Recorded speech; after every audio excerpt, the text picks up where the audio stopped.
Hey guys, Contradiction here.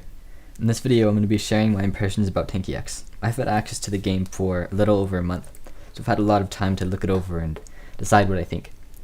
The main difference between TankiX and Tanki Online is the graphics. The graphics in TankiX are much better than in Tanki Online. All the other changes are either temporary or minor changes. Most of these minor changes have to do with making the game more user-friendly and cohesive. TankiX contains all the same turrets and holes as in Tanki Online. The difference between the two games in the matter of holes is that Titan and Dictator have been switched. This means that Titan is now a medium hull, one of the heavier medium hulls, and Dictator is now a heavy hull, and replacing Titan. Currently, all the light hulls have the same armor. This means that Wasp and Hornet each have 650 armor points. This also stands true for the heavy hulls and the medium hulls. Hunter, Titan, and Viking each have 1,000 armor points, whereas Mammoth and Titan each have 1,350 armor points. This is likely to change in the future as the game's development progresses.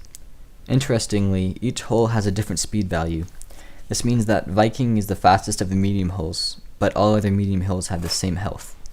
For this reason, Viking is almost certainly the best medium hull. Wasp is obviously faster than Hornet, so Wasp is the best light hull, and Dictator is faster than Mammoth, thus Dictator is the best heavy hull. As far as paints are concerned, TankiX does not have many paints. TankiX has all the color paints, that is blue, red, green, and orange, along with Prodigy, Winter, Needle, and Inferno. All of these paints have no protection. I prefer Needle just because it looks the best. As in Tanki Online, TankiX also has supplies available for purchase. All the supplies cost 15 crystals, which is a lot cheaper than in the regular game. Even the health kit is only 15 crystals. Micro upgrades are also available for sale in TankiX. Micro upgrades are surprisingly cheap and also provide one with a significant advantage over non-micro upgraded players.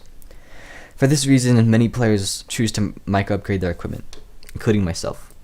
Another interesting change in TankiX is that weapons that fire colors are given the ability to change the color of their projectiles. Each weapon that fires color, for example Railgun or Ricochet or Twins, is allowed to choose from 2 to 3 colors that it can change its projectile to. Railgun can either fire blue, green, or purple ammunition. There are 5 maps in TankiX: Rio, Massacre, Sandbox, Silence, and Kunger. Iran should also soon be available in TankiX.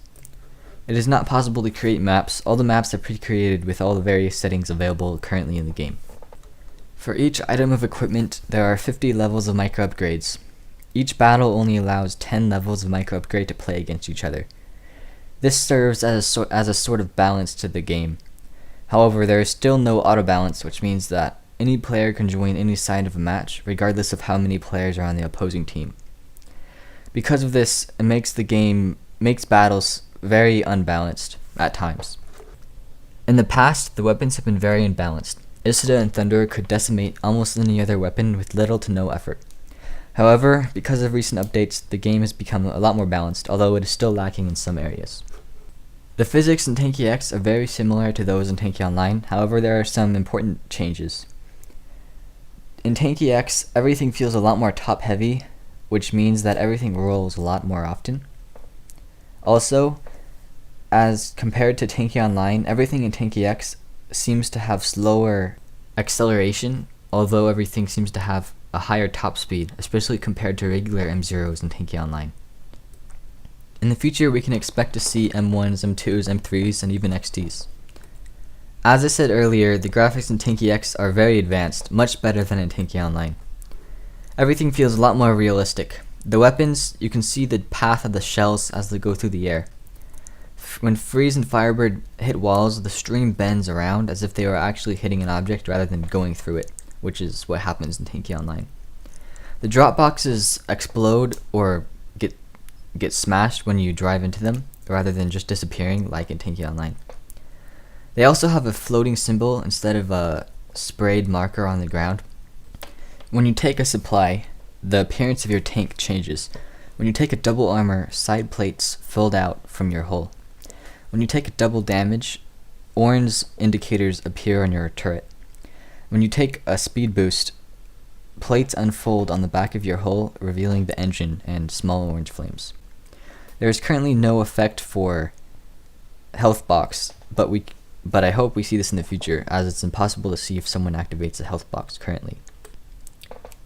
Some of you might be curious how gold boxes work in TankiX. They drop pretty much exactly the same as in Tanki Online. There's a notification, although it's not overhead, it's in the kill log, so it can be hard to spot if you're not playing with sound. The siren is just like normal, and the gold box drops in a special location marked by a floating symbol.